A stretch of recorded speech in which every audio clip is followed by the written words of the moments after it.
mentioned a couple days ago that you'd be more concerned if Jack Quinn wasn't getting the opportunities, and he certainly capitalized on a couple of them tonight.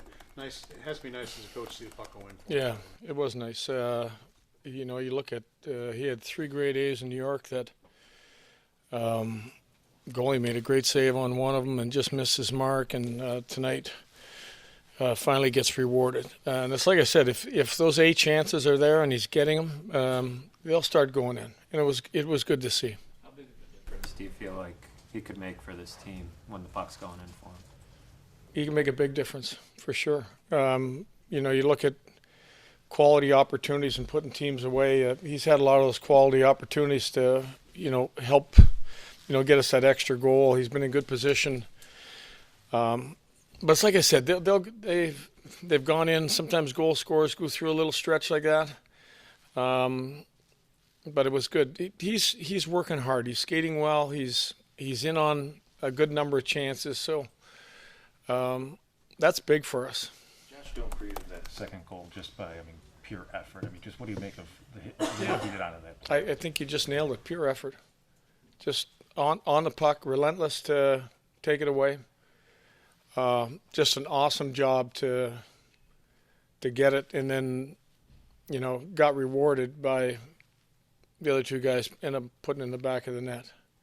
But the play doesn't happen if he doesn't come up with the effort he came up with. To do that he's in the offensive zone. To get the guy from behind and turn and create the play, you don't see that very often.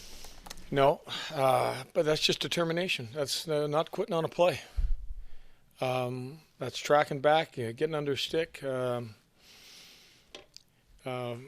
It was just a great play. There's not too much more you can say about it. Just effort alone is A+. We talked a lot about just the buy-in, and more of it tonight with a lot of guys, different guys blocking shots. I think you had 4 and 1 PK. Is it almost infectious, I guess, at this point? I think when you're getting rewarded, when you're winning games, you're blocking shots and you're winning games, it becomes very contagious, infectious, that the next guy wants to do it. You're either selling out for your PK unit, or you're selling out for your goaltender, or you're selling out ultimately to help win the game. What did the Ducks do to cut the lead to 4-3 in the third period, and how did you see your team respond to that late That's push? on us. That wasn't good enough. We let our goalie down. That is not up to par for our club. Our club can't accept that. We're a better club than that. We played well to that point. What we did in that last 5 minutes isn't good enough. How does it turn around like that? Because as you said, you were playing great until that. I think I think, you know what, it's just a little bit of a mental letdown, but not near good enough. You guys won 13 out of 14. When you have little moments like that as the coach, how good is that you can really keep pushing your guys and not let them get, too full of themselves? Yeah, we get to, talk about a couple big mistakes and sloppy play after a win instead of after a loss. That's the good part of this. And knowing that our standard is a lot higher than that. If we're going to accept that standard, not good enough. How did you see the 5-on-3? What did you see? I thought a couple good looks. We just didn't quite connect. We used our timeout to try to make sure we were organized.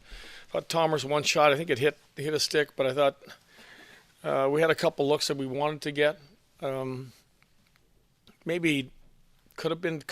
We'd have liked to score it, obviously, but we set up the couple looks we wanted to get. What did you make of the atmosphere tonight?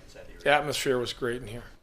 I think that, you start the game and you could feel the atmosphere, and I think that alone helped us start the game. We get that quick goal, and you could hear the building right away, and I think players kind of rewarded the fans for the energy they put in the building. For the teams that are coming in over the next 4 home games here, do you think that also helps build that confidence the team needs to get through this stretch? Like I said, we've got an extremely demanding schedule. You look at, not often you're going to play 4 games in 6 nights at home. Players will be tired. I think the fans will be tired after it's over.